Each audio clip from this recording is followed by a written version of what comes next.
creemos en Dios. Foro de discusión 2. ¿En qué se diferencia Dios?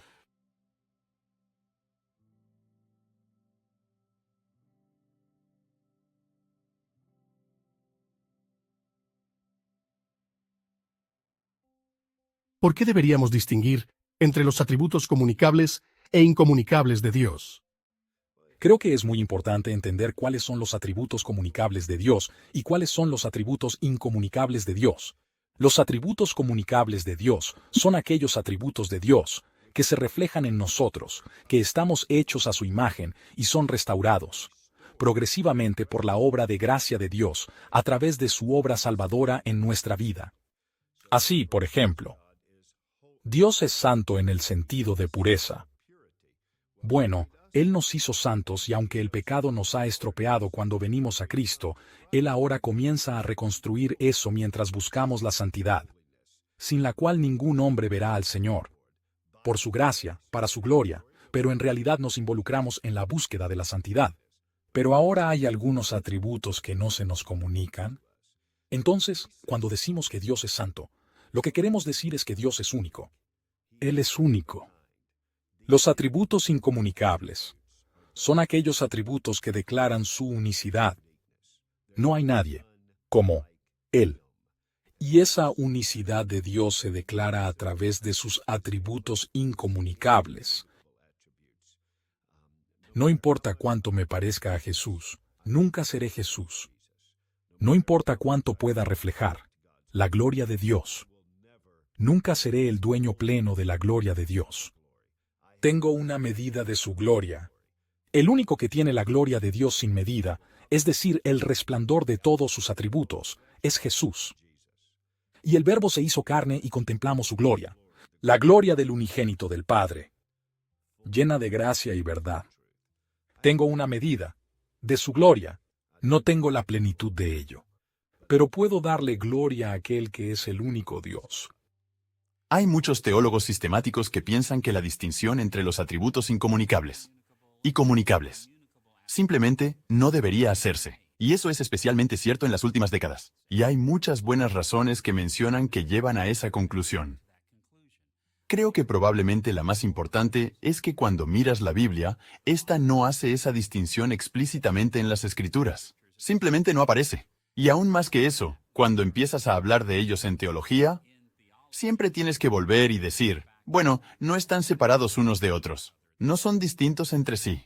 Eso cuando decimos que Dios es infinito y eterno, e inmutable y cosas así. Sus atributos incomunicables, los que Él no comparte con nosotros, entonces te das cuenta. Bueno, eso dice mucho sobre Él, a menos que te conectes con cosas que son sus atributos comunicables, las formas en que Él es como su creación.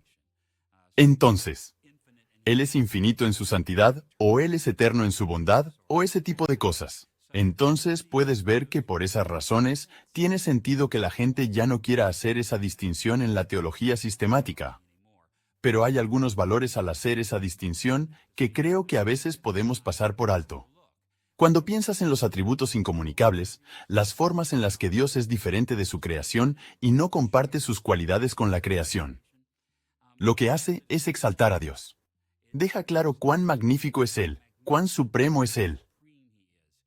Y entonces lo alabamos y lo honramos de esa manera. Y la otra cosa que hace es que nos humilla porque como criaturas, simplemente, no podemos ser como Dios en esas formas. Ni siquiera podemos empezar a imitarlo.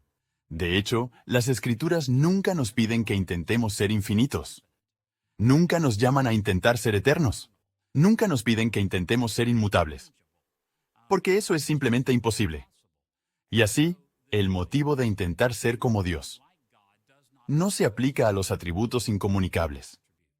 Pero ahora, si le damos la vuelta y pensamos en los atributos comunicables, encontramos que es valioso identificarlos, así como una clase separada o diferente de atributos de Dios. Por ejemplo, nos dicen que sí, Dios es como la creación, pero sigue siendo muy superior. Es inminente. Su inminencia sobre nosotros todavía se enfatiza porque, bueno, sí, Dios es santo y nosotros debemos ser santos, pero su santidad es mucho más incomparable que la nuestra. Y así, incluso en la forma en que somos como Dios, Él sigue siendo nuestro Creador Supremo.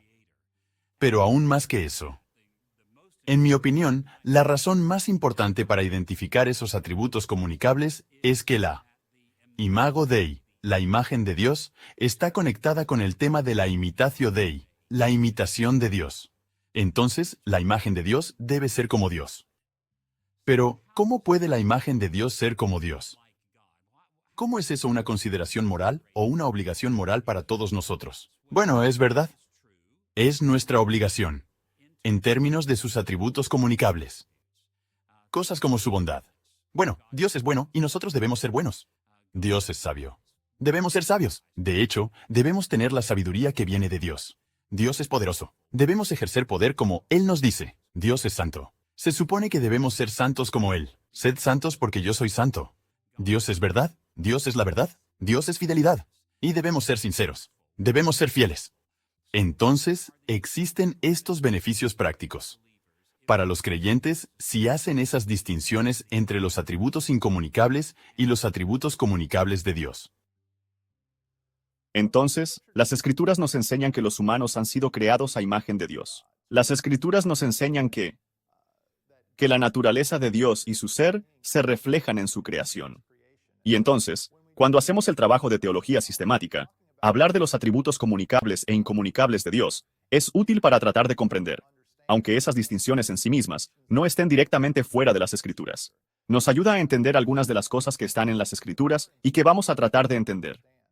Mientras tratamos de aprender de las Escrituras lo que las Escrituras enseñan, cosas como cómo Dios se refleja en su creación. ¿Qué significa ser a imagen de Dios? ¿En qué se diferencia esta creación del hombre, de la creación de los animales, por así decirlo? Y luego también, cómo nuestro pecado quiere alcanzarnos y convertirnos en dioses. ¿De qué manera somos imagen de Dios, pero no nosotros mismos dioses? En esas conversaciones y esas discusiones hablando de los atributos comunicables de Dios y los atributos incomunicables de Dios. Aunque ese lenguaje no sale de las Escrituras mismas, nos ayuda a entender lo que Dios ha transferido. Por así decirlo, ¿qué le ha dado Dios al mundo como el ser mismo? Que todo el mundo tiene, pero que solo tiene porque Dios lo tuvo primero, pero que Dios es capaz de transferir. ¿Y qué es lo que no tiene? Bueno, no tiene la capacidad de existir por sí solo sin necesitar un creador. No tiene este tipo de eternidad de existencia. Y entonces, tener esas distinciones sobre cómo Dios ha comunicado a estas cosas que ha hecho aspectos de quién es Él, que nos ayudan a entender lo que significa lo que está en las Escrituras, es muy, muy útil. Pero tratar de convertir esos términos, con fuerza y rapidez. Y aquí es donde termina la frontera, y aquí es donde comienza en estas diferentes ideas. Estas no salen directamente de las Escrituras. Y entonces las Escrituras no definen en sí mismas las distinciones. Entonces, son útiles para el aprendizaje, pero no son en sí mismas los objetos sobre los que deberíamos buscar aprender. ¿Qué nos dicen las Escrituras acerca de la espiritualidad de Dios? En Juan 4, creo que es el versículo 24, Jesús dice que Dios es espíritu y los que le adoran deben adorarle en espíritu y en verdad. Que Dios es espiritual. Es una forma de expresar que Dios no es material. Dios es distinto del mundo que ha creado. Y que la relación entre nosotros y Dios está arraigada en el Espíritu de Dios, tercera persona de la deidad. Y así, que Dios sea espiritual significa algo más que simplemente que Dios es inmaterial, que es etéreo, sino que Dios es percibido y Dios es conocido por medio del Espíritu. Y cuando se trata de la espiritualidad de Dios, las Escrituras nos dicen varias cosas. En primer lugar, en el nivel más básico, Dios es un espíritu. Eso significa, por ejemplo, que Él es invisible. Aunque Dios se manifiesta a veces visiblemente en las Escrituras, y por supuesto de manera suprema, a través de la carne de su Hijo, el Señor Jesucristo. Dios en sí mismo es invisible. Ningún hombre lo ha visto. Ningún hombre puede verlo. En segundo lugar, nos dice que Dios no está confinado por los mismos parámetros habituales de las criaturas encarnadas. Dios es omnipresente. Dios puede estar en todas partes. Dios sostiene el universo entero por su espíritu. Entonces, se conecta con nuestra comprensión de los atributos de Dios. Dios no tiene límites. La Biblia dice que Dios es espíritu, lo que significa que no está hecho de materia en esencia. Él es espiritual en ese sentido. Por eso es especialmente sorprendente pensar que en la encarnación en la que Dios se hizo hombre, asumió la humanidad. Por así decirlo, lo espiritual de Dios afirma eso acerca de Él, pero no nos hace pensar negativamente sobre el reino físico. Porque en la encarnación tenemos una afirmación radical del reino físico, porque Dios lo toma para sí en el Hijo. ¿Qué quieren decir los teólogos con la simplicidad de Dios? Los teólogos suelen hablar de la simplicidad de Dios, es decir, de que Dios no es complejo. Dios no está hecho de partes. Como somos criaturas finitas, solo podemos hablar de una cosa a la vez. Así que a veces tenemos que usar términos diferentes para describir a Dios. Tenemos que decir que Él es todopoderoso y que todo lo sabe. Tenemos que decir que tiene diferentes atributos, como Dios es amor, Dios es misericordioso y Dios es justo. Pero cuando decimos simple, eso significa, de una manera que casi ni siquiera podemos concebir, Él está encendido al mismo tiempo. Su justicia es su misericordia. Ya sabes, su justicia es su gracia. Es completamente simple, ya que no está compuesto de partes individuales. Como somos nosotros, no tiene manos, ni pies, ni ojos, ni ese tipo de cosas que tienen diferentes secciones de Él. Es un ser sencillo. La simplicidad de Dios es una noción muy interesante porque, por un lado, la Biblia dice que Dios es inconcebible. Es decir, un hombre no puede analizarlo y separarlo. Y por otra parte, la teología contiene el concepto de la sencillez de Dios. Y como sabemos, podemos decir que Dios se ha revelado como Trinidad, pero estas tres personas son uno. Tienen una sola esencia. Es decir, Él no puede dividirse en lo que llamaríamos partes. Si tomamos cualquier cosa creada, necesariamente, consta de partes. Una solución se compone de agua y algo más. Hay muchas moléculas en Él. Y Dios es uno. Entonces, en este sentido, Él es simple. La teología a veces habla de Dios como algo simple. Y cuando escuchas eso sin un conocimiento técnico, piensas, oh no, Dios es muy complicado. Están sucediendo muchas cosas allí. Es tan grande y todo eso. Pero hablar de Dios tan simple es hablar de Él, como no divisible. No puedes separarlo en esta parte o esta parte. Dios está absolutamente, totalmente, completamente integrado.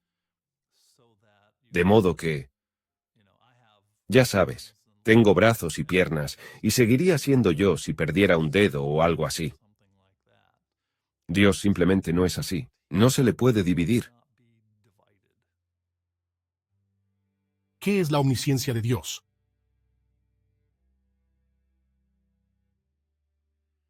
La omnisciencia de Dios es una forma de hablar del conocimiento de Dios. Él tiene todo el conocimiento. Ahora bien, cuando decimos eso, nuevamente, hay algún misterio involucrado. A nivel formal podríamos decir que para cada proposición verdadera, Dios sabe y sabe que es verdadera. Pero en un nivel más experiencial, también queremos decir que Dios entiende todo, que no hay ningún misterio en el conocimiento de Dios, de todo lo que es, incluido el conocimiento de Dios de sí mismo. La mayoría de nosotros vivimos en este lado de ese infinito. Estamos limitados en nuestro conocimiento, estamos limitados en nuestra comprensión. Nos topamos con esa realidad todo el tiempo, especialmente cuanto más complejo se ha vuelto nuestro mundo, en su tecnología, en sus desarrollos urbanos, en la experiencia ordinaria. nos topamos con cuán limitada es nuestra comprensión. Y afirmar la omnisciencia de Dios es afirmar que Dios no tiene tales límites. Dios sabe todo. La palabra omnisciencia básicamente significa saberlo todo. No significa simplemente saberlo todo cuantitativamente. Significa conocer personal y determinativamente todo. La razón por la que Dios lo sabe todo es porque Él lo determina todo. Ahora bien, esta doctrina es muy valiosa para nosotros porque no lo sabemos todo. Lo sabemos parcialmente, lo sabemos a través de un cristal oscuro. Pero tenemos uno en el universo que sí lo sabe todo. Y esto significa que Dios no tiene que pensar detenidamente en un problema. Ya sabes, si te gustan cosas como crucigramas o juegos heurísticos, te encanta simplemente reflexionar. ¿Cuál es la letra que pertenece aquí? ¿Y cuál es esa palabra? Dios no hace eso. Tiene un omnisciente instantáneo. Un conocimiento instantáneo de todo. Su conocimiento, como solía decir Van Til, es coherente con su ser. Su conocimiento y su ser son coherentes. En otras palabras, son diferentes maneras de decir lo mismo. No podemos decir lo mismo de los seres humanos, nosotros. Lo sabemos a través de un proceso. Y nuestro ser no determina lo que sabemos, fuera de una relación con Dios que se nos revela. Entonces, este hecho de que Dios sabe todo es una manera más de mostrar su total distinción de la criatura, su santidad, la maravilla de su ser. Y es un consuelo saber que, mientras que a veces no podemos entender lo que está pasando y sufrimos y no entendemos por qué, Él lo sabe. Su omnisciencia es un consuelo. Cuando lleguemos al otro lado, me imagino que Dios nos explicará cosas que aquí eran misterios. Y Él nos reprenderá amablemente diciendo, ¿no olvidaste que yo era omnisciente y que tal vez tenía una buena razón para hacer estas cosas? Usar el término omnisciencia es un intento, por parte de los humanos, de poder poner una categoría a la idea de que Dios lo sabe todo. Pero tan pronto como decimos la palabra o intentamos definir la palabra, pensamos en términos de sé muchas cosas, y si supiera aún más cosas, sería más parecido a Dios. Y si supiera todo eso, entonces sería como Dios. Supongo que la palabra omnisciencia, como todos los términos teológicos que hablan de la naturaleza, el carácter de Dios, es muy presuntiva. Es un intento de nuestra parte de darle un nombre a algo que es tan grande como la eternidad de Dios, o el infinito de Dios, algo tan grande. Y tal vez nos haga sentir un poco más cómodo tener un nombre para ello. Y también nos ayuda a, ya sabes, recordar la distancia entre nosotros y Dios. En todas las circunstancias puedo decir que no sé todo sobre esto, pero lo que sé sobre esto me lleva a creer o me lleva a actuar de esta manera. Ninguna de esas restricciones se aplica a Dios. Él sí lo sabe todo. Él sabe dónde está cada electrón en su órbita alrededor de cada núcleo de cada átomo, de cada molécula, de cada célula de todo. Que no solo está en esta tierra y vive y respira, sino las cosas inanimadas y todas las estrellas, y todos los planetas, y todos los universos, y todas las cosas que ni siquiera sabemos que existen para que sepamos buscarlas o dónde buscarlas. La gente habla de materia oscura y de esta energía que no se puede ver en todas esas cosas. Nada de eso. Falta en la base de datos de Dios. Él sabe todas esas cosas. Y para contemplar cuánto sabe Él en comparación con lo poco que sé yo, tenemos el término omnisciencia. Pero es tremendamente pequeño para una tarea tan grande. ¿Qué quieren decir los teólogos con la aseidad o existencia propia de Dios? La aseidad de Dios suena como una palabra compleja, que en realidad dice algo muy simple, pero importante. Habla de la autosuficiencia de Dios, de su independencia, que no necesita nada de la creación, que no estaba solo cuando hizo la creación. Habla de Dios siendo suficiente en sí mismo. Hechos 17 versos 24 al 25 dice que Dios, que hizo el mundo y todo lo que hay en él, siendo Señor del cielo y de la tierra, No vive en templos hechos por el hombre. Tampoco es servido por manos humanas como si necesitara algo, ya que Él mismo da a toda la humanidad vida y aliento y todo. Y es un concepto importante para muchos de los dioses de esa época. Necesitaban gente que los alimentara y les prestara atención. Esto dice algo acerca del Dios de la Biblia, que Dios es consistente en sí mismo, Él es independiente de sí mismo. Él crea esto para su propia gloria, por su propia buena voluntad. La autoexistencia de Dios tiene que ver con un área en la que Dios es completamente diferente de cualquier otra entidad en el universo. Cualquier otra entidad en el universo es una creación de Dios. Cualquier otra entidad en el universo, animada o inanimada, ya sabes, viva o sustancia material, es un subproducto de un creador. A menudo los críticos del cristianismo dirán, está bien. Ustedes los cristianos nos critican por pensar que el universo se creó espontáneamente a partir del Big Bang. Pero bueno, tienes el mismo problema. Ustedes dicen que toda la creación fue creada por un Dios, pero ¿quién creó a ese Dios? El principio de la existencia propia de Dios es una respuesta a esa línea de preguntas. Cuando fusionas eso con Génesis 1 y Génesis 2, el relato de la creación, sabemos de dónde vino todo lo demás. En el principio, Dios. ¿Pero qué pasa antes del principio? Estaba Dios. Siempre ha existido Dios. Porque Dios existe por sí mismo. Cuando los teólogos describen a Dios como existente por sí mismo, quieren decir que Él no obtiene su existencia de ningún otro lugar. Dios nos da existencia, y nos hemos acostumbrado a depender de Dios para nuestra existencia. Pero Dios no está en esa misma posición. Dios existe porque Dios existe. ¿Y Él no fue creado por otro Dios? Dios existe porque Dios existe, y el resto de nosotros existimos porque Dios así lo quiso. ¿Qué nos enseña la aceidad o autoexistencia de Dios acerca de su independencia de su creación? Cuando los teólogos hablan de que Dios existe por sí mismo, están señalando el hecho de que Dios no depende de nada ni de nadie para mantenerse. Dios eternamente fue. Dios existe en su propio ser por sí mismo. Augusto luchó con todo esto, por supuesto, y miró a la Trinidad como un gran modelo de cómo dentro de la Trinidad el Padre ama y el Hijo amado y el Espíritu Santo que ayuda a comunicar el amor entre ellos. Incluso dentro de la divinidad misma hay amor perfectamente dado y expresado. Entonces Dios no necesita la creación para sustentarse. Dios existe por sí mismo en el sentido de que no depende de nadie fuera de sí mismo, de ninguna cosa fuera de sí mismo. Él es completamente autosuficiente, autodependiente y ha existido desde siempre. Mientras que dependemos de Dios para nuestra existencia.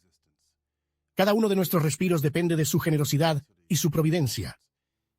Eso es cierto para toda la creación. Los animales, las plantas, todo depende de Dios.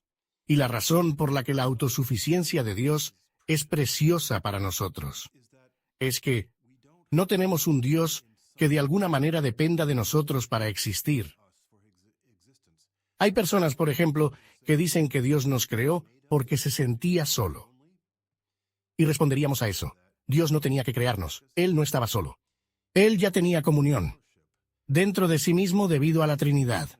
Padre, Hijo y Espíritu Santo existiendo en amor, en honor y gloria y comunicación para siempre. Entonces Él es independiente, autosuficiente y nosotros no. No significa que seamos insignificantes. No significa que Él no nos haya dado un llamado en la vida, un propósito y la capacidad de conversar con Él. Todas estas son cosas muy reales. Pero la conclusión es que solo podemos hacer esas cosas porque dependemos de Dios. Y repito, eso es algo muy bueno. No querríamos un Dios que dependiera de nosotros. Freud, ya sabes, pensó que la razón por la que la gente creía en Dios es porque necesitaban una figura paterna para explicar las dificultades del universo. Y sin embargo, también pensó que se trataba de una neurosis. Necesitamos de Dios porque somos inestables y estamos desesperados por explicaciones y en nuestra desesperación, lo convertimos en algo así como una persona. Bueno, la Biblia, por supuesto, lo expresa exactamente al revés. Dios es independiente, es autosuficiente, no es una neurosis. En el mejor de los casos, es un consolador. También es juez. Y Él establece los términos de nuestro conocimiento. Entonces, es una doctrina preciosa. No significa que nos trate como robots, pero sí significa que todo lo que hacemos, cada respiro que tomamos, depende de nuestro Dios. La mayoría de los teólogos, cuando se refieren a Dios como alguien existente por sí mismo, se refieren a que Dios es independiente de cualquier cosa en el orden creado. Él no obtiene su significado o importancia del orden creado. Es independiente y existe por sí mismo. Dios existe por sí mismo. Eso significa que Él no depende de nada ni de nadie para su existencia. A diferencia de todo lo que hay además de Dios, Él es independiente en ese sentido. No necesita absolutamente de nada fuera de Él mismo, comenzando con su misma existencia y luego continuando con su sustento. Tiene existencia continua de manera independiente, sin depender de nada ni de nadie para esa existencia o existencia continua. ¿Qué es la infinidad de Dios? La infinidad de Dios es un atributo de Dios que los sistemáticos suelen aplicarle. No encontrarás la palabra infinidad en la Biblia, pero lo que el término intenta capturar es la idea de que Dios no tiene límites, que Él no puede ser circunscrito por el espacio ni por el tiempo, que Él es de un orden completamente diferente, si se quiere, al universo creado. Decir que Dios es infinito significa que está libre de todas las limitaciones cualitativas. Eso significa que todo lo que es verdad acerca de Dios es verdad sin límite. No significa, como a veces la gente piensa, que todo es verdad de Dios. Él no es infinitamente como una roca, no es infinitamente deshonesto. Pero todo lo que es verdad acerca de Él es verdad sin límites. Es infinitamente misericordioso, infinitamente amoroso, infinitamente sabio, infinitamente conocedor. En cierto modo, su infinitud es un metaatributo. Es una de esas formas de describir todos sus atributos. Entonces, su eternidad es su infinitud en relación con el tiempo. Su omnipresencia es su infinidad en relación al espacio. Su omnisciencia es su infinidad en relación con el conocimiento. Entonces, la infinidad de Dios es esta maravillosa verdad de Él de que nunca se queda sin recursos. Él no está limitado a nada que sea cierto acerca de Él. Es una de las principales formas en que somos radicalmente diferentes de Dios, porque nosotros, como criaturas, somos por definición finitos. Estamos limitados en todo y dependemos de Dios para todo. Y es maravilloso reconocer eso cuando sabemos que el Dios que cuida de nosotros tiene recursos ilimitados para hacerlo. La infinidad de Dios, o el atributo del infinito, básicamente se refiere a que Él no se mide como mediríamos. Y la terminología creatural no se puede medir en el tiempo, y el espacio y la historia como lo es el orden creado. Él está mucho más allá de eso. Él nuevamente tiene que ver con su naturaleza eterna. Lo que tengo es infinito, no se le puede numerar, no se le puede medir. ¿Qué es la infinidad de Dios? En resumen, significa que Dios no está limitado. Probablemente, la frase más importante sobre este tema sea la de Nicolás de Cusa, en La Docta Ignorancia, donde señala que, de hecho, la palabra infinito es un término positivo con un significado negativo. Quiere decir no limitado. Ahora bien, esto tiene todo tipo de implicaciones. Toca la idea de la eternidad de Dios, la idea de la omnipresencia de Dios, la idea de la omnipotencia de Dios. Todas esas cosas están ligadas a la limitación. Ya sabes, el poder tal como lo conocemos es limitado. El tiempo pasa dentro de límites. Sucede el espacio. Ya sabes, estamos espacialmente limitados. Estamos temporalmente limitados. Empezamos.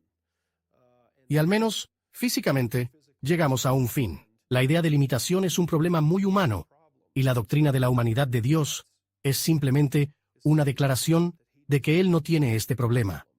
Hay un pequeño momento maravilloso en el conocimiento de lo santo donde A.W. Tozer dice, «Qué maravilloso es pasar de todas nuestras limitaciones a un Dios que no tiene ninguna». ¿Qué significa decir que Dios es eterno? Que Dios es eterno está describiendo quién es Dios en relación con nuestra comprensión común del tiempo, que Él no está limitado por la comprensión del tiempo. Así que, justo en la naturaleza de quién es Dios, está la descripción yo soy. Entonces Dios no es yo fui o yo seré, sino que es yo soy. Y así, antes de la creación del mundo para la eternidad, Dios no tiene un comienzo. Él no tiene un final. Él está por encima y más allá, y durante todo ese tiempo no hay algo que lo ate. Y entonces, Dios es eterno. Él es Yahvé. Yo soy. Él no comienza, Él no termina. Él es desde la eternidad pasada hasta la eternidad futura. Por encima y más allá de este tiempo considerado, que es uno que une todas nuestras realidades, pero no une a Dios en su propia persona y naturaleza como el Dios eterno. Cuando decimos que Dios es eterno, significa que Dios siempre ha existido y que siempre existirá. Entonces, podemos mirar en ambas direcciones.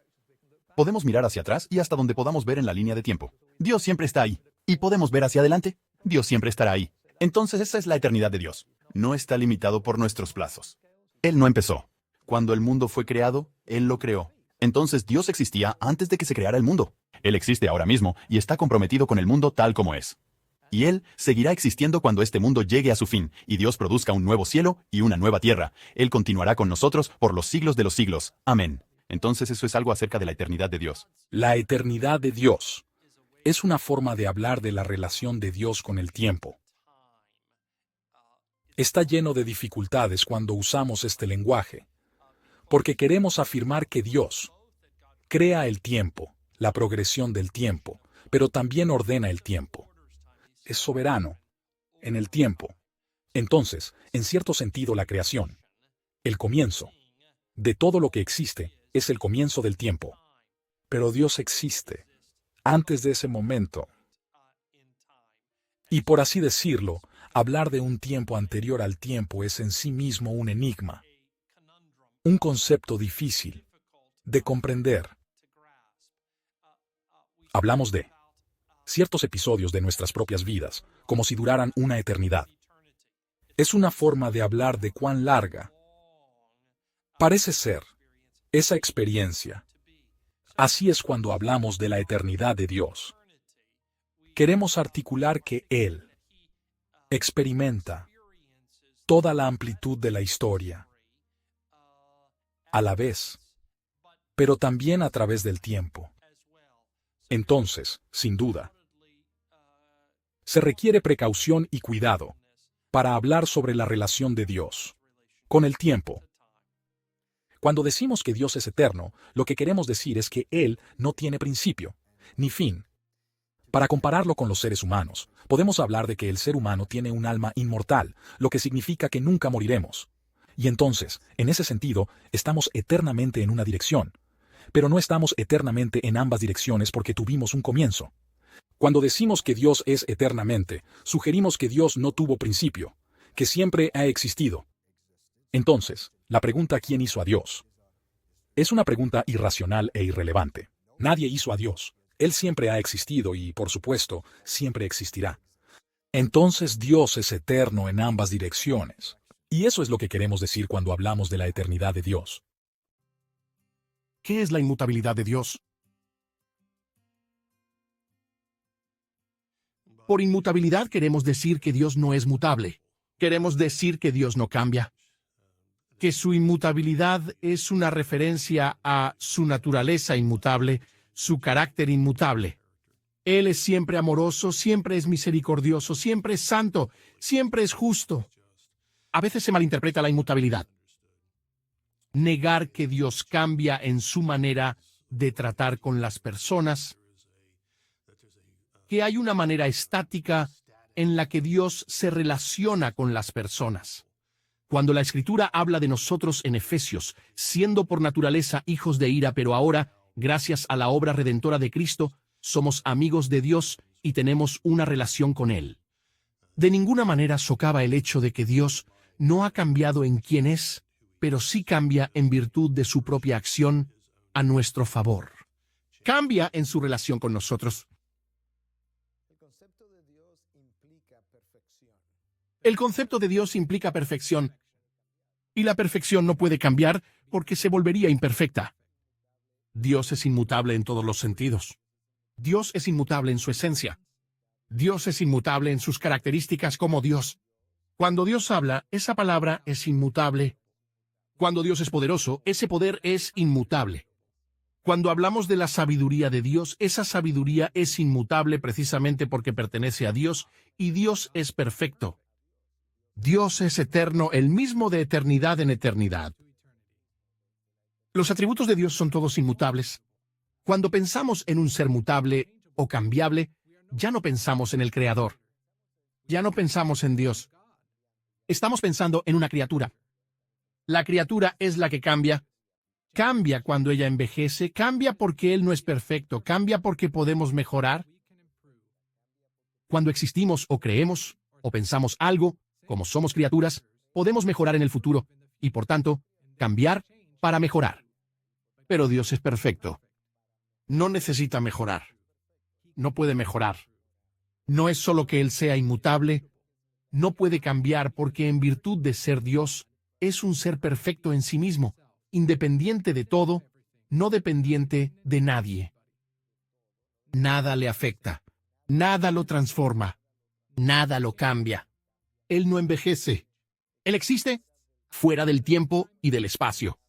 Es un ser sin comparación, apartado, y por tanto, solo podemos hablar de la inmutabilidad de Dios.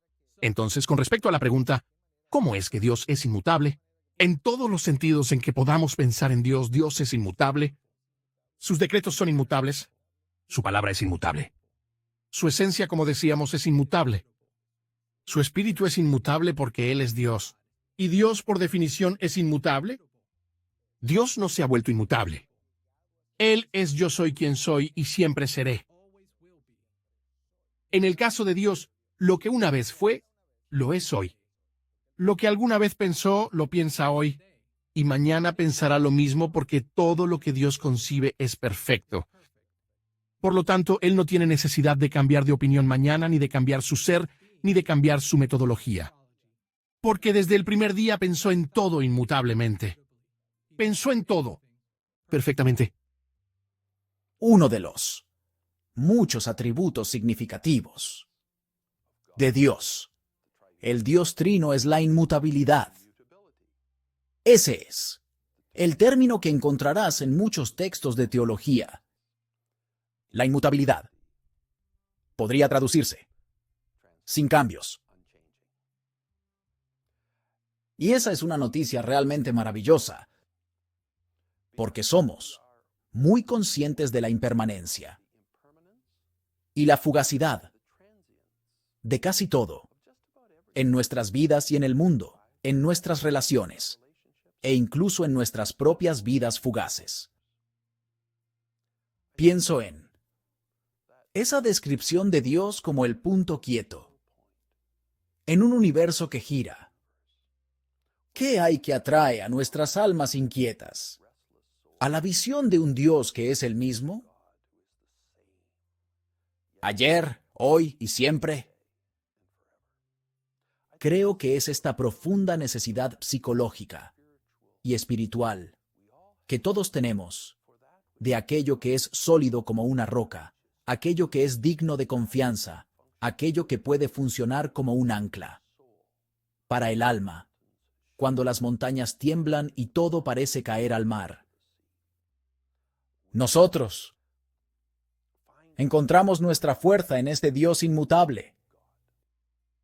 Sin embargo, ahora en la historia de la teología cristiana, hubo una desafortunada apropiación, desde el principio, de algunas nociones platónicas de Dios. Es la inmutabilidad la que implicaba que Dios estaba serenamente desapegado y no afectado por los problemas y luchas de sus criaturas. Y no podía ser afectado de ninguna manera por lo que estaba sucediendo en nuestra caótica existencia. Y así, esta noción platónica ajena de la impasibilidad de Dios, efectivamente, distanció a Dios al menos en nuestras percepciones de Él. Le hizo hacer una esencia genial y más filosófica que el Dios dinámico, apasionado y personal de las Escrituras.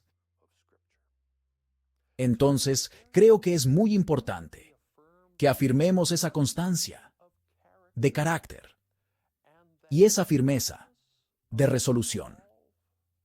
Esa inmutabilidad verdaderamente representa al Dios que inicia un buen trabajo y lo lleva a término.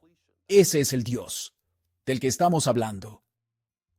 Pero el Dios inmutable es Dios Padre, que no es ajeno al sufrimiento y la necesidad de las personas, que no deja de responder a sus oraciones. Este Dios es un Dios relacional interactivo, cuya estabilidad de carácter y propósito es algo que alabamos y adoramos.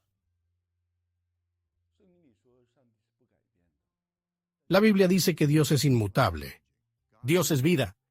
Él es el motor inmóvil que nos ama con amor inagotable y es siempre justo.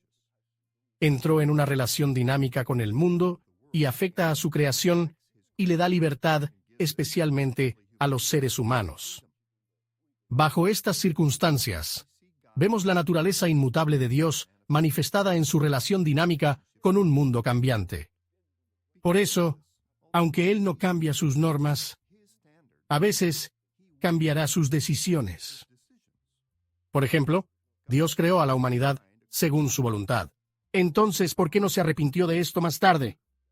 Precisamente porque Él no cambia sus normas.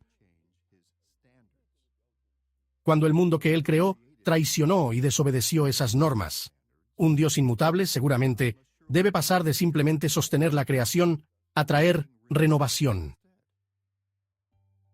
¿Cómo puede Dios ser inmutable si la Biblia dice que a veces cambia de opinión?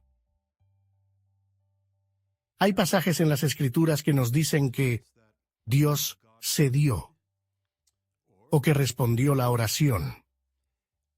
Se da la impresión de que pensó de una manera y luego decidió hacer un cambio. Y el problema con eso para aquellos que lo leen en un nivel es que hace que Dios parezca voluble. La Biblia en otros lugares nos dice que Él es uno, es santo, y que planeó todo lo que sucederá desde toda la eternidad. Y no hay variabilidad en eso. Y creo que hay varias maneras de hacer esto.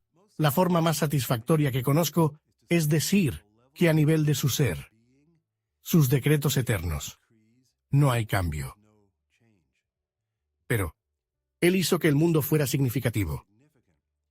Él hizo el mundo, como dice la Confesión de Westminster, con causas secundarias que Él sostiene. Entonces, ya sabes, si no llueve, los cultivos no crecerán. Si un hombre y una mujer no se juntan, no habrá bebé. Ahora Él puede hacer milagros, pero no generalmente ordena el mundo mediante milagros. Lo hace con su providencia ordinaria. Entonces, ese mundo es un mundo significativo, porque las elecciones son reales, y Él honra las elecciones que hacen las personas en sus relaciones de pacto. Así, por ejemplo, cuando Jonás fue llamado a predicar en Nínive. Nínive era una ciudad muy pecadora, y como sabemos, él no quería ir, esa es otra historia, pero fue y predicó. Y el pueblo de Nínive respondió a su mensaje.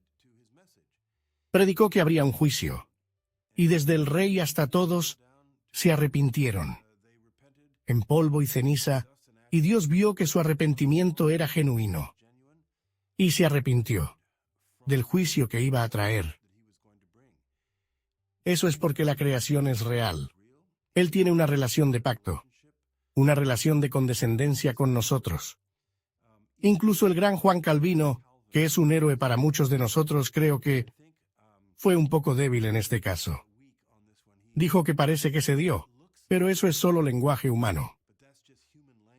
Ese es el lenguaje de acomodación. Sabemos que Dios no puede hacer eso. Bueno, creo que es más de lo que parecía.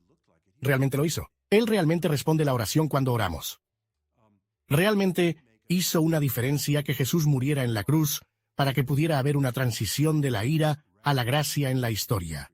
Y eso es porque la creación es absolutamente real. Entonces, si lo deseas, hay dos niveles aquí. Los decretos eternos de Dios no cambian por definición, pero Él es tan poderoso que ha decretado que el mundo es real y que su relación con el mundo es dinámico y tiene compasión.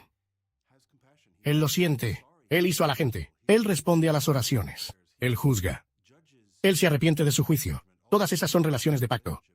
Y si lo reducimos un poco, nos convertiremos en robots y convertiremos el mundo en un teatro que no es un lugar real.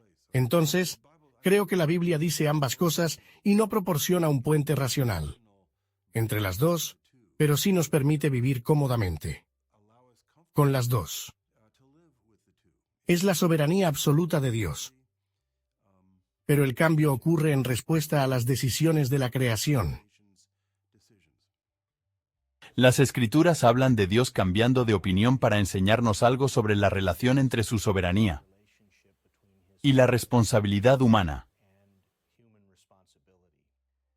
En el libro del Antiguo Testamento, el profeta Jeremías, Jeremías 18, es un ejemplo clásico de esta relación. Por un lado, se nos enseña que Dios es completamente soberano, que puede remodelar a Israel de acuerdo con sus propósitos soberanos. Pero inmediatamente después de eso, los siguientes versículos nos enseñan que el arrepentimiento es necesario para aquellos que realmente responden a Dios y llegan a conocerlo. Y así, lo que aprendemos en respuesta al arrepentimiento de esos pueblos es que Dios cambiará su postura hacia ellos. Y lo que aprendemos de eso entonces es que si bien Dios es completamente soberano, y lo digo sin reservas porque creo que así es como lo presentan las Escrituras, la forma en que respondemos a Él sí afecta nuestra relación con Él, mientras nuestras respuestas ocurren dentro de sus propósitos soberanos, por así decirlo. Esas respuestas siguen siendo significativas e importantes para la forma en que Dios se relaciona con nosotros. Ese es un misterio muy grande que no podría resolver si tuviera una hora para explicarlo, pero creo que las Escrituras lo enseñan claramente. Dios cambia de opinión como una manera de recordarnos que si bien Dios es completamente soberano, nuestras respuestas sí afectan nuestra relación con Él. En el Antiguo Testamento tendrás episodios en los que hablan de que Dios cambia de opinión. La traducción antigua decía que Dios se arrepintió. Un buen ejemplo está en Éxodo 32. Y siempre tenemos que entenderlos de manera narrativa, que hay una narrativa aquí. Y Dios es, me gusta decir, un personaje de la historia. Él juega un papel en la narrativa. Y en la narrativa entonces se representa a Dios en su relación con las criaturas humanas aquí en el planeta Tierra y cómo Él interactúa con sus criaturas humanas. Y habla, escucha, ve algo, hace algo, observa, responde, toma la iniciativa. Entonces Dios está haciendo cosas en la narrativa. Ahora en Éxodo 32, Dios le había dicho a Moisés en el versículo 10, ahora pues, déjame que se encienda mi ira en ellos y los consuma, y de ti yo haré una nación grande. Israel había cometido la apostasía del becerro de oro. Israel se ha rebelado contra Yahweh, y con ello lo han provocado a ira. Al adorar ídolos falsos como un becerro de oro en lugar de su Dios verdadero. Pero le pidió permiso a Moisés. Déjame que los consuma y comenzaré de nuevo contigo. Y luego 32, versículo 11, Moisés interviene, intercala, y dice que no. ¿Por qué se enciende tu ira contra tu pueblo que sacaste de Egipto? Entonces ellos no son mi gente, ellos son tu pueblo a quien liberaste. Y el ¿por qué? Significa que no debes hacer esto. ¿Por qué los egipcios deberían decir con malas intenciones que él los sacó para matarlos en las montañas y consumirlos? Y entonces Moisés está argumentando, ¿qué pensarían los egipcios del Dios de Israel? ¿Qué Dios tan malo? Y aunque sabemos que el deseo de Dios es ser el Dios de todas las naciones a través de Abraham y de su simiente, todas las familias de la tierra serán bendecidas. Dios había prometido eso en Génesis, y Moisés lo sabe. Entonces Moisés está presentando argumentos a Dios en su oración, y luego su petición en el versículo 12 es apartarse de su ardiente ira y arrepentirse de este desastre. Esa es la palabra, cambiar de opinión. La palabra simplemente significa cambiar su curso de acción. De modo que Dios en la historia amenaza con destruir al pueblo y Moisés le pide que cambie su curso de acción y no lo haga. Y en lugar de eso, apártate de tu ira. Entonces Moisés sigue orando.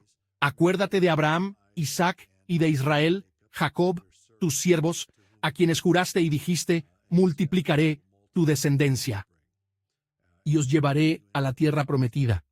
Entonces, Moisés presenta estos argumentos de que Dios no debería destruir al pueblo allí mismo en el Sinaí, a pesar de que son rebeldes. Y el versículo 14 dice, y Yahweh se arrepintió.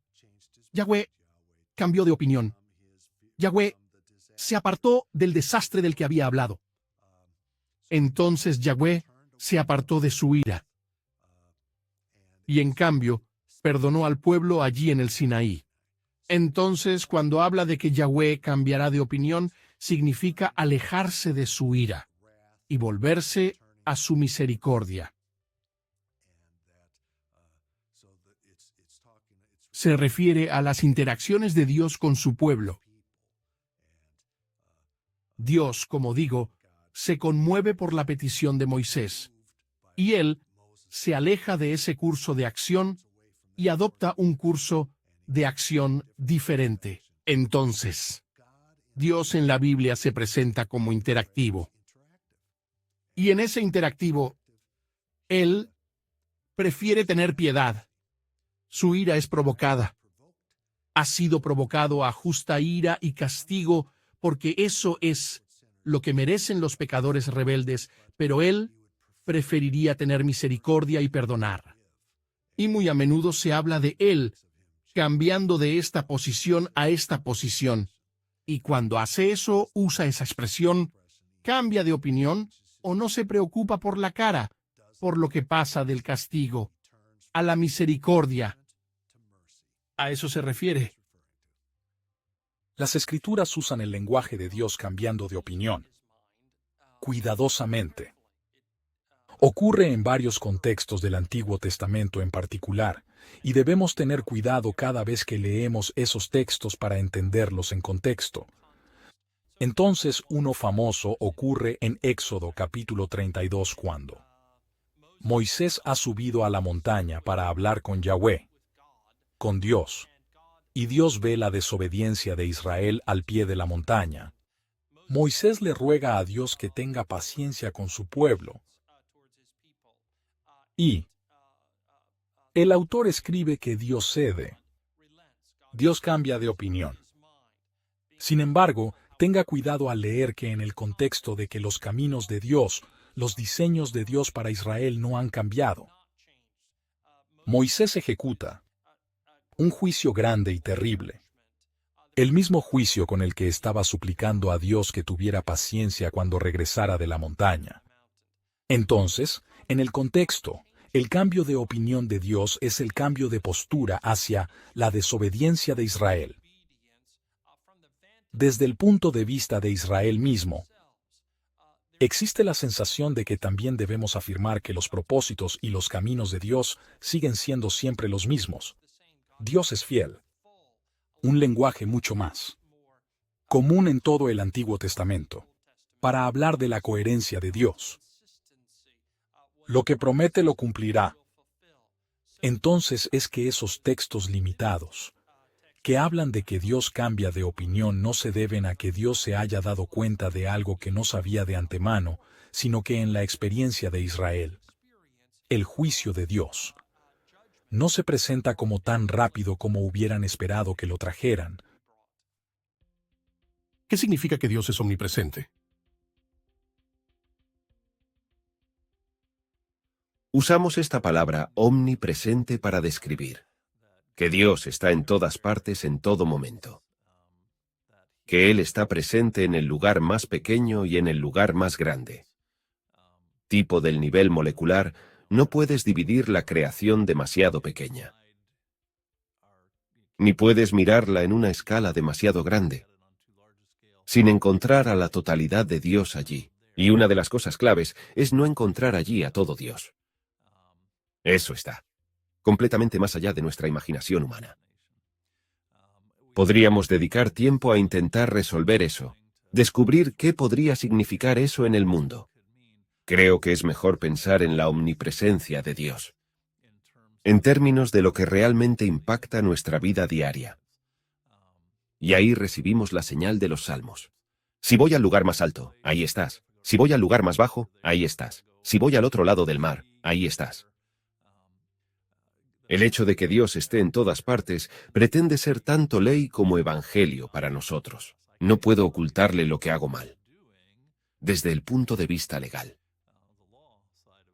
Así que no puedo ir a algún lugar aquí donde Dios no vea y hacer mis negocios sucios y luego regresar, y ya sabes, ser todo dulzura y luz. Pero por otro lado, el lado del evangelio de eso es cierto. No puedo terminar tan bajo, tan lejos, que Dios sea incapaz de llegar a mi situación particular y traer su amor, su gracia y su perdón. Cuando decimos que Dios es omnipresente, significa que está disponible en todas partes. Así que no es solo que Dios esté limitado a un pequeño planeta llamado cielo, como a veces lo imaginamos, sino que lo que estamos pensando es que Dios llena todo el tiempo y el espacio. De hecho, más allá de todo tiempo y espacio, es muy difícil para nosotros imaginar con nuestras propias concepciones imaginativas. Pero lo que estamos diciendo es que Dios no está limitado a estar en un lugar al mismo tiempo como lo estamos tú y yo. Experimentamos eso como nuestra realidad diaria. Dios no está limitado de esa manera. Es inmortal, invisible. Solo Dios es sabio. Decimos al cantar uno de esos grandes himnos. Y existe esta sensación de que Dios está más allá de las limitaciones del cuerpo físico. Cuando hablamos de que Dios es omnipresente, lo que estamos diciendo es que no hay lugar al que podamos correr donde Dios no esté. Jonás no pudo huir de Dios. No puedes esconderte de Dios. No puedes ir a un lugar donde Dios no está presente. Dios es omnipresente siempre. Esta es la verdad más aterradora jamás expresada o la verdad más alentadora jamás expresada, dependiendo de nuestra relación con este Dios. Entonces, para el cristiano, sin importar cuán malas estén las cosas, donde quiera que estén, no pueden ser separadas de su amorosa presencia. Lo que sea que sientan acerca de su presencia amorosa, no cambia el hecho de que Él es omnipresente. Eso sí es extraordinariamente reconfortante, pero para el no cristiano o la persona que no está en una relación salvada, justificada y justa con Dios, es una realidad aterradora. Ruegan que piedras caigan sobre ellos. No hay manera de alejarse de su omnipresencia. Y entonces esta verdad debería llevarnos a regocijarnos si somos suyos y arrepentirnos rápidamente si no lo somos. ¿Qué significa omnipotencia? Bueno, la palabra omnipotencia simplemente significa todo poder o todopoderoso. Entonces, cuando decimos que Dios es omnipotente, estamos diciendo que Él tiene todo poder. Algunas personas podrían escuchar eso y pensar que queremos decir que Dios puede hacer cualquier cosa, y eso no es lo que queremos decir con eso. Queremos decir que Dios puede hacer toda su voluntad perfecta. Hay un par de cosas que Dios no puede hacer. Una cosa es aquello que es irracional o ilógico de hacer. ¿Puede Dios hacer una roca tan grande que Él mismo no pueda levantarla? O otra cosa que puedes decir que Dios no puede hacer es, ¿puede Dios hacer un triángulo de 4 lados? Bueno, por supuesto que no si algo es ilógico o sin sentido. Eso no significa que el poder de Dios esté limitado de esa manera. Dios puede hacer todo lo que quiere hacer. La otra forma en que podríamos considerar que el poder de Dios es limitado, es que Dios solo hará aquellas cosas que sean consistentes con su carácter santo. Las Escrituras nos dicen que Dios no puede mentir. No significa que ninguna fuerza externa le impida mentir. Simplemente significa que Dios, como cualquier otro ser en el universo, tanto los seres humanos como los animales, está obligado a actuar de acuerdo a su naturaleza, y teniendo una naturaleza perfecta, fiel y veraz, Dios no puede mentir, Dios no puede violar una promesa que Él ha hecho. Pero eso de ninguna manera sugiere que haya alguna limitación a la omnipotencia de Dios. Simplemente estamos aclarando con esas exclusiones lo que queremos decir con omnipotencia, y es que Dios puede hacer toda su perfecta voluntad. Y no hay nada fuera de Él que pueda frustrarlo. Los teólogos aplican la palabra omnipotencia a Dios para hablar de su absoluto poder. El hecho de que Dios es capaz de hacer todo lo que quiere. Es importante poner un par de matizaciones a eso. Por ejemplo, Dios no es libre de hacer ciertas cosas. La Biblia nos dice que Él no es libre de mentir. En otras palabras, Él no es libre de contradecir su propia naturaleza. Dios tampoco es libre de involucrarse en contradicciones lógicas. No podía, por ejemplo, crear un triángulo de 4 lados que implicaría una contradicción lógica. Pero de acuerdo con su naturaleza y con la lógica que está profundamente arraigada en su naturaleza, Él es libre de hacer todas las cosas. La omnipotencia de Dios es un buen recordatorio para nosotros como creyentes, de que cuando el mundo parece estar fuera de control, se siente como si estuviera descendiendo hacia el caos, pero no lo es. Dios no puede estar limitado por otra fuente o poder superior al suyo. Por más que parezca, el mundo no está fuera de control. Dios es soberano. Podemos tener confianza en que Él no ha sido vencido. Y eso nos da fuerza para caminar con fe en aquellos tiempos que parecen misteriosos desde nuestra perspectiva limitada. Cuando no vemos todo lo que Dios ve, es bueno saber que Dios no ha tenido su control ni su poder descansando en Él contra su voluntad. Cualquier cosa que venga a mí, cualquier cosa que esté sucediendo en mi vida, está sucediendo bajo la autoridad de la mano amorosa de Dios. Y puedo tener confianza incluso cuando no puedo explicar mis circunstancias, en que sé que Dios me sostiene y camina conmigo a través de esto. Omnipotencia significa, en su sentido más básico, podríamos considerar que omnipotencia significa la capacidad de hacer cualquier cosa. Y entonces, obviamente aplicamos el término omnipotencia a Dios. Y entonces pudiéramos decir, Dios puede hacer cualquier cosa. Y esa es una forma muy simple y directa de pensarlo. Pero es un poco más complejo y matizado que eso. Entonces quizás quieras hacer la pregunta, por ejemplo, ¿qué hicieron los escolásticos en la Edad Media? Bueno, si Dios puede hacer algo, entonces eso significaría que Dios puede pecar, y Dios no puede pecar. Y entonces tenemos la pregunta de si Dios es realmente omnipotente si no puede hacer algo. Y entonces, por lo que lucharon personas como Tomás de Aquino y otros, fue como matizar nuestra comprensión de lo que significa omnipotencia para no terminar haciendo preguntas tontas como ¿puede Dios hacer un círculo cuadrado? Y entonces lo que se les ocurrió fue comprender que omnipotencia significa la capacidad de hacer cualquier cosa que sea inherentemente factible, que sea inherentemente posible. Y así, debido a que Dios es inherentemente capaz de pecar, entonces inherentemente le sería imposible cometer un pecado. Y entonces la omnipotencia no necesariamente se aplica en ese sentido.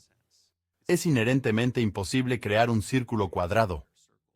Y entonces la omnipotencia no se extiende a esas categorías que se niegan a sí mismas, sino que esas categorías son capaces de describir el poder de Dios en términos de qué cosas son inherentemente posibles. ¿Cómo interpretas los pasajes de la Biblia que nos dicen que hay algunas cosas que Dios no puede hacer? Hay algunos pasajes en la Biblia que hablan de cosas que Dios no puede hacer. Por ejemplo, digamos, Él no puede mentir, Él no puede tolerar el mal, Él no puede soportar la visión del pecado. Podría resultar tentador interpretar estos pasajes como que implican una restricción del poder de Dios. De hecho, creo que esa es una comprensión errónea de lo que es el poder y la libertad de Dios. Dios es todopoderoso y libre para ser Él mismo. En realidad, no es libre de contradecir su propia naturaleza. Y eso no representa ninguna restricción a su libertad. De hecho, si fuera capaz de contradecir su propia naturaleza, si fuera capaz de decir que no existe, sería menos Dios de lo que es, e irónicamente, sería mucho menos libre. Gran parte del problema con esos pasajes se relaciona con la libertad de Dios. En realidad, tiene sus raíces en nuestra propia concepción errónea de la libertad. La libertad para Dios no es la libertad de hacer A o de hacer B. La libertad para Dios es la libertad de ser Dios plena, infinita y eternamente. A veces se dice que Dios puede hacer cualquier cosa, y en cierto sentido eso es cierto si entendemos lo que queremos decir con cualquier cosa. Creo que a veces es irreflexivo si no pensamos realmente en lo que queremos decir, especialmente cuando llegamos a pasajes de las Escrituras que dicen cosas como que Dios no es un hombre para mentir, o un hijo del hombre que deba arrepentirse, o que tenga algo de qué arrepentirse. En cierto sentido, hay ciertas cosas que Dios no puede hacer. No puede mentir, por ejemplo, como acaba de decir ese versículo. Hay ciertas cosas que Dios no puede hacer, como por ejemplo, dejar de existir. Hay ciertas cosas que Dios no puede hacer porque están en contra o son completamente antitéticas de su naturaleza básica y su carácter. Y muchas veces he tenido que señalarle a la gente que hay cosas que Dios no puede hacer. Y deberíamos estar contentos por ello. Dios no es el tipo de Dios que puede hacer las cosas que los dioses romanos hacían y, ya sabes, eran caprichosos y cascarrabias, se peleaban entre sí y este tipo de cosas insignificantes que esencialmente muestran que no son más que un ser humano glorificado. Un humano. Más arriba en la escala de fuerza, o más arriba en el Monte Olimpo, ese tipo de cosas. De hecho, Dios no puede hacer estas cosas porque en su mismo carácter, en la naturaleza infinita de quién es Él, hay algunas cosas que Él realmente no puede hacer. Los filósofos a veces lo expresan de esta manera. Dios no puede crear una roca que sea tan grande que no pueda levantar, porque hay imposibilidades. Con respecto a los principios básicos de la lógica que nuevamente se basan en la naturaleza de Dios, pero también hay posibilidades morales. De que debido a quién es Él, su bondad, su justicia y su santidad, Él nunca actuaría. Porque Él es completamente, incomprensiblemente, infinitamente, bueno y justo. Su voluntad surge de quién es Él. Y entonces las elecciones que Él hace, que fluyen de Él son infinitamente consistentes con su carácter. Y por eso nunca sería arbitrario. Él nunca sería caprichoso. Nunca engañaría ni diría una mentira. Porque eso no está en su naturaleza. Estoy muy agradecido de que Dios no sea el tipo de Dios que hacemos a nuestra propia imagen. Pero, de hecho, es la participación en su imagen lo que nos da cualquier tipo de credibilidad y capacidad moral en nuestras propias vidas. Y el poder del Espíritu Santo obrando para diferenciarnos y hacernos como Él. Entonces, creo que es maravilloso que Dios no pueda hacer ciertas cosas porque de lo contrario, el universo sería arbitrario sin sentido y de hecho, podría no ser moral. Pero las Escrituras sí enseñan que hay algunas cosas que Dios no puede hacer y me alegro por ello. Muy a menudo escucharás la queja de que cuando dices que Dios es todopoderoso y omnisciente, omnibenévolo, pero si Dios puede hacerlo todo, ¿por qué la Biblia dice que hay cosas que Él no puede hacer, como mentir? Desde un punto de vista lógico, algunas personas dicen que la idea, el concepto mismo de ser todopoderoso es ilógico porque ¿puede Dios hacer una roca tan grande que no pueda levantarla? Bien, de cualquier manera, se encuentra ante un dilema que no puede responder. Y la respuesta básica a todas esas cosas es que cuando decimos que Dios puede hacer todas las cosas, Queremos decir que Dios puede hacer todas las cosas que sean consistentes con su carácter. Y algunas cosas son consistentes con su carácter. Entonces Dios no puede mentir. Dios no puede pecar. Dios no puede negarse a sí mismo. Dios no puede romper su propio pacto. El poder de Dios es tan grande que puede superar nuestras expectativas más descabelladas. Pablo dice en Efesios 3:20 que Dios es capaz de hacer muchísimo más de lo que jamás pedimos o imaginamos. Pero con todas estas afirmaciones bíblicas del poder de Dios, los cristianos afirman que, sin embargo, hay cosas que Dios no puede hacer. En particular, Dios no puede negarse a sí mismo, ni a su carácter. Esta es una implicación de la simplicidad divina, que afirma que todos los atributos de Dios trabajan juntos sin causar daño, encajan perfectamente, de modo que uno nunca trabaja con propósitos opuestos al otro. En particular, con respecto a la omnipotencia de Dios, los cristianos han afirmado dos tipos principales de cosas que Dios no puede hacer. Porque mientras Dios no puede actualizar una contradicción lógica, no puedes formar un soltero casado, ni crear un cuadrado redondo o un círculo cuadrado. En otras palabras, la omnipotencia de Dios nunca obra a través de propósitos con su racionalidad. La segunda cosa, categorías amplias de que Dios alguna vez puede hacer algo impío o injusto. Hebreos nos dice que es imposible que Dios mienta. En 2 de Timoteo, Pablo dice que Dios no puede negarse a sí mismo. Y en Santiago dice que Dios no puede ser tentado por el mal, ni tienta a nadie con el mal.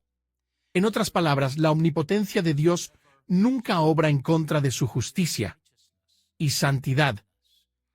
Entonces, eso es lo que Grudem quiere decir cuando dice: Dios es capaz de hacer toda su santa voluntad. Si Dios se propone hacer algo consistente con quien es Él, nadie ni nada en el universo puede impedirle hacer eso, como el poder de Dios, como es la omnipotencia de Dios. ¿Dónde se demuestra mejor el amor de Dios?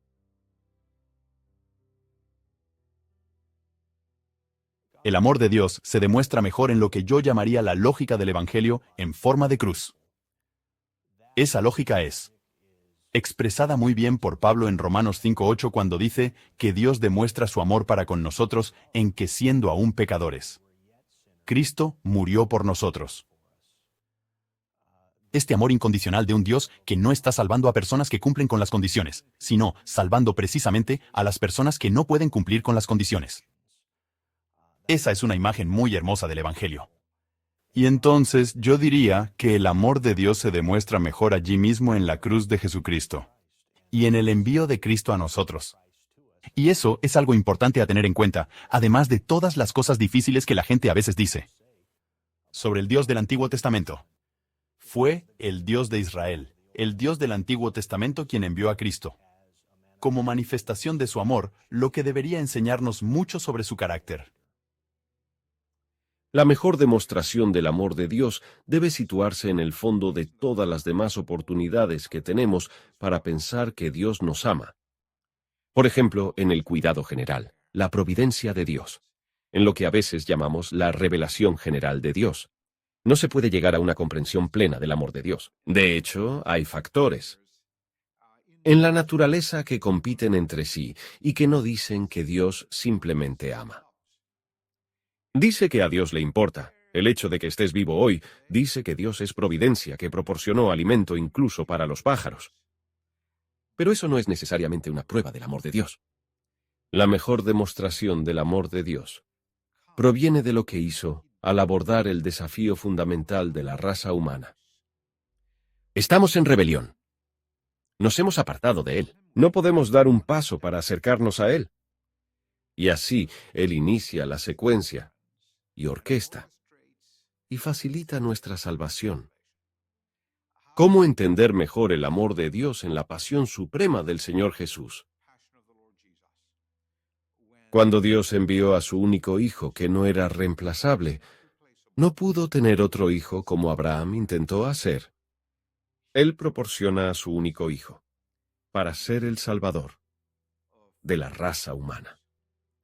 La mejor demostración de ello, entonces, se encuentra en la cruz, la suprema. final. Y voy a decir demostración exclusiva de salvación. El amor de Dios hacia ti, incondicional, ofrecido con invitación, que puede ser rescatado para siempre. Si me preguntas, ¿dónde se demuestra mejor el amor de Dios? Puedo dar una respuesta realmente simple a esa pregunta, pero también puedo dar una respuesta más complicada. La respuesta realmente simple es que el amor de Dios se demuestra mejor en la cruz de Jesucristo y su sacrificio por nuestros pecados. Pero creo que tal vez podamos ir un poco más allá. En cierto sentido, el amor de Dios se demuestra en todas partes. Todo lo que Dios ha hecho, todo lo que Dios hace en el mundo, todo lo relacionado con la salvación de su pueblo, todo eso demuestra su amor por nosotros. Pero Jesús mismo dijo que nadie tiene mayor amor que este, que el de dar su vida por sus amigos. Cuando Dios mismo, en la persona de su Hijo, el infinitamente perfecto sin falta ni pecado propio, cuando ese inocente da su vida y toma sobre sí la culpa de todos nuestros pecados, no hay mayor amor que ese. Y es por eso que la cruz se celebra en todas partes de las Escrituras. Se celebra en el Antiguo Testamento como la promesa de la expiación que se celebrará como el clímax de los Evangelios, la muerte y resurrección de Jesucristo. Y luego todo el resto de la Biblia realmente celebra a Jesucristo por lo que ha hecho por nuestra salvación. Y hay muchas razones por las que la cruz debería estar en el centro de la fe cristiana, pero esta es sin duda una de ellas, que en la cruz vemos perfectamente demostrado el amor de Dios.